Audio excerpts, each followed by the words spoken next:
Welcome in another video of ITBM student. Last lecture में हमने introduction to the data mining का detail study किया था। तो आज के इस वीडियो लेक्चर में हम जो नेक्स्ट टॉपिक है that is data mining process, इसका हम डिटेल स्टडी करेंगे। तो शुरू करते हैं आज का ये video. So next topic of syllabus is the data mining process, तो जिसमें हमें डेटा माइनिंग की जो प्रोसेस है उसे हमें डिटेल में स्टडी करना है। So the process of data mining provides the way to make the best use of data through the rapid computerization। तो जो प्रोसेस है डेटा माइनिंग का, उसकी वजह से जो बेस्ट यूज़ है डेटा का, जो हम डेटाबेस में सेव करेंगे या डेटा वेयर हाउस में सेव करेंगे, ठीक है। तो रैपिड कंप्यूटराइजेशन से हम उसका इफ़िशिएंटली यूज़ कर सकते हैं। So that is the process of data mining. So data mining एक सॉफ्टवेयर है। So this data mining software uses modeling techniques to make a model, that is set of examples or a mathematical relationship based on the data from situation where the answer is known, and then applying the same model to the other situation where the answer are hidden। ठीक है। तो इस तरह से यहाँ पे data mining जो एक सॉफ्टवेयर है जिसमें अलग अलग मॉडलिंग टेक्निक्स का यूज़ किया जाता है, ठीक है, which is nothing but the sets of example और simply a mathematical relationship which is based on the data for a particular situation. ठीक है। तो पर्टिकुलर सिचुएशन में, ठीक है, जो एक मैथमेटिकल मॉडल है उसको यहाँ पे बनाया जाता है डेटा माइनिंग में, ठीक है। And that answer will be a known, so applying the same model to the other situation also and the answer are getting. ठीक है। तो इस तरह से अलग अलग मैथमेटिकल्स या सेट एग्जाम्पल्स के यहाँ पे जो है मॉडल्स फॉर्म किए जाते हैं डेटा माइनिंग में, एंड उसका यूज़ करके जो सिचुएशन है उसका हम आंसर यहाँ पे फाइंड आउट करते हैं। So there are 3 main stages involve in the process of data mining. तो डेटा माइनिंग में मेन 3 प्रोसेसेस है। फर्स्ट जो प्रोसेस है वो एक्सप्लोरेशन है। Second process of data mining is the data building and validation, and the third is the dependent. Then will see one by one. So first we start with the exploration process. So data preparation, cleaning, transformations are involve in this stage. ठीक है। तो exploration stage में जो data preparation है before processing of data mining, ठीक है, वो यहाँ पे फॉर्म किया जाएगा। एंड जो डेटा क्लीनिंग प्रोसेस है, मीन्स अननेसेसरी डेटा या रॉन्ग डेटा जो है उसे फिल्टर किया जाएगा एक्सप्लोरेशन स्टेज में, एंड डेटा को ट्रांसफॉर्म किया जाएगा। तो ये तीनों स्टेजेज जो इन्वॉल्व है एक्सप्लोरेशन प्रोसेस में। So a subset of record will be selected to reduce the number of variables to the manageable range. So this depends on the complexity analysis of graphical and statistical data. So that is the first process. Second process is the model building and validation. So in this stage the best model will be taken based on the predictive performance। ठीक है। तो model building and validation process में जो best model है, ठीक है, for data mining process that can be selected, and various techniques are used of comparison of model including the bagging, boosting, stacking and meta learning. Third process is the dependent. So it is the final stage. The best model is selected and it is applied to the new data sets to generate the prediction of the expected outcome। तो जो final stage है उसमें best जो model है उसे select किया जाएगा, and उस मॉडल को एक न्यू डेटा के साथ यहाँ पे कोलैबोरेट करके, ठीक है, जो प्रिडिक्शंस है या उससे जो आउटपुट जनरेट होगा मॉडल से, that outcome will be a get. So one simple example for this is the online shopping site doing the e-commerce transaction through the credit card that deploys the neural network and meta learner to identify the fraud. So these are the main 3 stages for data mining. Then will see the scope of data mining. Means industry में या IT organisation में हम data mining का किस तरह से इफ़िशिएंटली use कर सकते हैं, ठीक है। तो उसके क्या क्या स्कोप है वो हमें यहाँ पे डिटेल स्टडी करना है। So given databases are sufficient size and quality, data mining technology can generate the new business opportunities by providing this capabilities. ठीक है। तो डेटा माइनिंग का यूज़ करके हम जो कैपेबिलिटीज़ है बिजनेस की या ऑर्गेनाइजेशन की वो यहाँ पे इंक्रीज़ कर सकते हैं। तो उसके यहाँ पे जो मेन एडवांटेजेस है वो यहाँ पे नोट किए गए। सो फर्स्ट है automated prediction of trends and behaviour. ठीक है। तो जो यहाँ पे मैथमेटिकल मॉडल्स हम यूज़ करेंगे डेटा माइनिंग में, so that are processed on the data, so that will predict the trends and behaviors of the patterns in the organization, and which will be helpful for taking the decision for various departments in the IT organization. So data mining automates the process of finding the prediction, that is the information in the large database. तो data mining यहाँ पे जो processes है, ठीक है, उसको automate करने के लिए यहाँ पे हेल्प करेगा, ठीक है। जो भी इंफॉर्मेशन प्रिडिक्टिव इंफॉर्मेशन है वो लार्ज डेटाबेस से यहाँ पे फिल्टर करके वो डेटा माइनिंग प्रोसेस से अप्लाई करके हम प्रोसेसेस को ऑटोमेट कर सकते हैं। So the question that traditionally required extensive hand on analysis that can be answer directly from the data as quickly, ठीक है। तो ट्रेडिशनल मेथड में यहाँ पे हमें हैंड्स ऑन एनालिसिस करना ज़रूरी था, ठीक है, एंड उसके बाद हम प्रोसेसेस में यहाँ पे जो है वो डेटा पुटअप कर सकते थे। बट डेटा माइनिंग जो एक फुल्ली ऑटोमेटेड प्रोसेस है। So typical example of predictive problem is a target marketing. So data mining uses the data on past promotional mailing to identify the targets, so most likely to maximise the return on investment in the future mailing. तो इस तरह से data mining का use करके हम अलग अलग जो डिपार्टमेंट्स है, ठीक है, उसमें हम उसका एफिशिएंट यूज़ कर सकते हैं। तो यहाँ पे एग्जांपल दिया है मार्केटिंग का, ठीक है। तो डेटा माइनिंग का यूज़ करके जो हमने सपोज लास्ट टाइम जो प्रमोशंस अप्लाई किए थे फॉर प्रोडक्ट, ठीक है, एंड उसकी वजह से जो टारगेट्स आइडेंटिफाई होते या जनरेट्स हुए थे, तो उसी का यूज़ करके जो फ्यूचर में मार्केटिंग होगा प्रोडक्ट का, तो उसमें हम यहाँ पे कुछ डिसीजंस ले सकते हैं by the use of this data mining.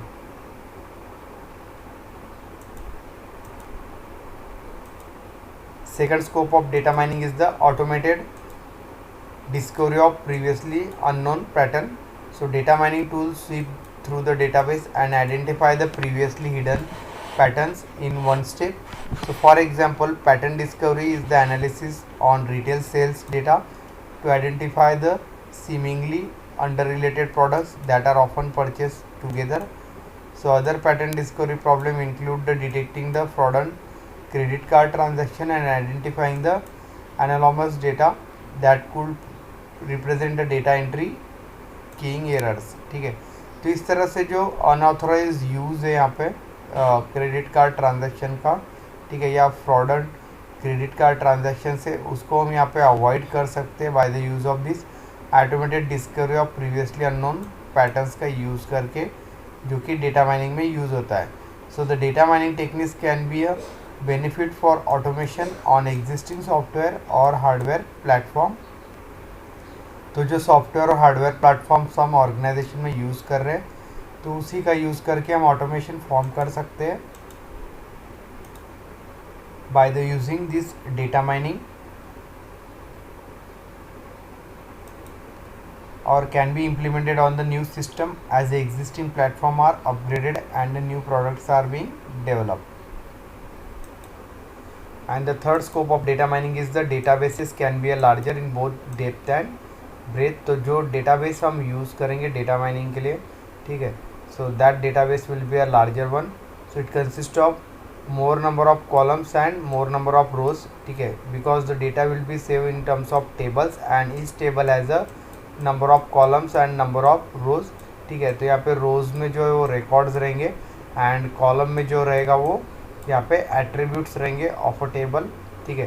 तो जो डेटाबेस हम यूज़ करेंगे डेटा माइनिंग के लिए वो लार्जर डेटाबेस होगा, जिसमें डेप्थ एंड ब्रेथ जो होगा डेटाबेस का वो लार्जर होगा। Means it consist of more number of columns as well as records और the rows in the table. So these are the scope of the data mining. Then we study the techniques of data mining, ठीक है। तो data mining में जो common techniques use होती है, तो उसका हम यहाँ पे डिटेल स्टडी करेंगे। So the most commonly use techniques in data mining are given below. First technique is the artificial neural network. So non linear predictive models that are learn through the training and resembles the biological neural networks in the structure, ठीक है। तो artificial neural network का use करके हम जो predictive model से, ठीक है, उसके थ्रू यहाँ पे जो पैटर्न्स है उसको हम यहाँ पे स्टडी कर सकते हैं by the use of data mining. Second one is the decision trees. So tree shaped structure that represent the set of decision.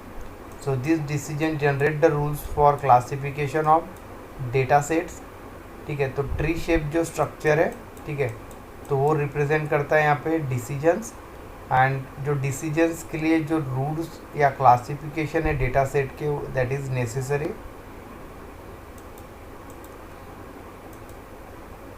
Third technique used in the data mining is the genetic algorithm, that is GA. So optimization techniques that uses the process of genetic combination, which consists of mutation, neural selection in the design based on the concept of evolution. ठीक है, तो genetic algorithm का use करके हम optimisation techniques यहाँ पे form कर सकते हैं, जिसमें हम mutation, natural selection from the data, ठीक है, एंड इवोल्यूशन, तो ये जो पैरामीटर्स है जेनेटिक एल्गोरिदम के, तो उससे यूज़ करके हम यहाँ पे सिस्टम को ऑप्टिमाइज़ कर सकते हैं. So this is also one of the technique for data mining. Next is the nearest neighbour method. So technique that classify each record in the database is a combination of classes of the K records, so most similar to it in the historical data set, sometimes called as a key nearest neighbor technique. Fifth one is the rule induction. So the extraction of useful if then rules from the database on statistical significance. So many of these technologies have been used for more than decade in specialized analysis tools that is work with the relatively small volumes of data. Sixth one is the classification. So stored data will be grouped into the different classes. तो जो भी data database में store होगा, ठीक है, तो उसको हम अलग अलग क्लास में यहाँ पे क्लासीफाई करेंगे या ग्रुप करेंगे. So this allows the locating data into the pre determined group. तो इस तरह से जो डेटा है उसे सॉर्टिंग किया जाएगा अलग अलग ग्रुप्स में. 7 is the clustering. So data items are group into the cluster of similar group. ठीक है, तो सिमिलर डेटास के जो ग्रुप्स है, ठीक है, तो उनको हम एक क्लस्टर में यहाँ पे फॉर्म करेंगे.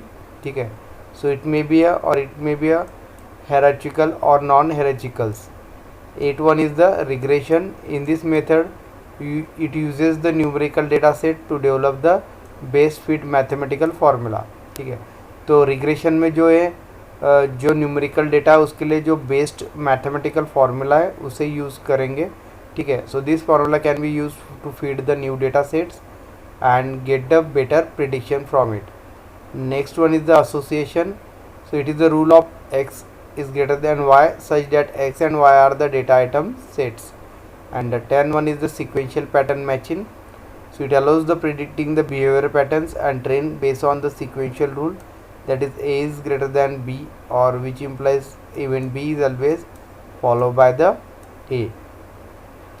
So these are the 10 different techniques which are used in the data mining. Then we'll study the business application of data warehousing and data mining. ठीक है, तो यहाँ पे हमें कंबाइन जो एप्लीकेशन है data warehousing and data mining का, ठीक है, तो वो हमें यहाँ पे डिटेल स्टडी करना है. So the first application of data warehouse and data mining is in the government sector. So for searching the terrorist profile and threat assignment we use the this data mining और data warehouse for the searching operation. Second is the for finance sector. So analysis and forecasting of business performance for stock and bond analysis. तो जो analysis and forecast है business का, ठीक है, तो उसके लिए हम यहाँ पे यूज़ कर सकते हैं data mining, particularly for stock forecasting and bond analysis. ठीक है, मीन्स स्टॉक मार्केट में जो स्टॉक का प्राइस है कितना यहाँ तक ऊपर जा सकता है या डाउन जा सकता है. ठीक है, तो इसका फ्यूचर प्रेडिक्ट करने के लिए हम यहाँ पे data mining and data warehouse का यूज़ कर सकते हैं. Third sector is the banking sector. To learn the underwriting and mortgage approval, we use this data mining. Fourth one direct marketing. ठीक है, तो डायरेक्ट मार्केटिंग जो है product का, तो उसमें भी हम यूज़ कर सकते हैं यहाँ पे data mining. So for identifying the prospects that are included in mailing list so as to obtain the highest response time. Fifth one medicine, for drug analysis, diagnosis, quality control and epidemiological studies के लिए हम use कर सकते हैं यहाँ पे data mining. 6.1 manufacturing for improve the quality control and maintenance. Then churn analysis to predict the customer who are likely to quit the company and move to the competitor company. ठीक है, तो जो customers है अगर दूसरी company से product खरीद रहे हैं कॉम्पिटिटर कंपनी से, तो उनको प्रिडिक्ट करने के लिए हम डेटा माइनिंग का यूज़ कर सकते हैं. 8.1 is the market segmentation to identify the customer common characteristics and behavior that purchases the same product of the company. And the 9th one is the trend analysis to analyze the difference between the consumer behavior over the consecutive months. So these are the 9 different sectors in which data warehousing and data mining is most commonly used. So this will end this topic of data mining, and this will also end this unit number 3, which is data warehousing and data mining. तो आज का video lecture हम यही and करते हैं. Next video lecture में हम unit 4 start करेंगे. So thank you.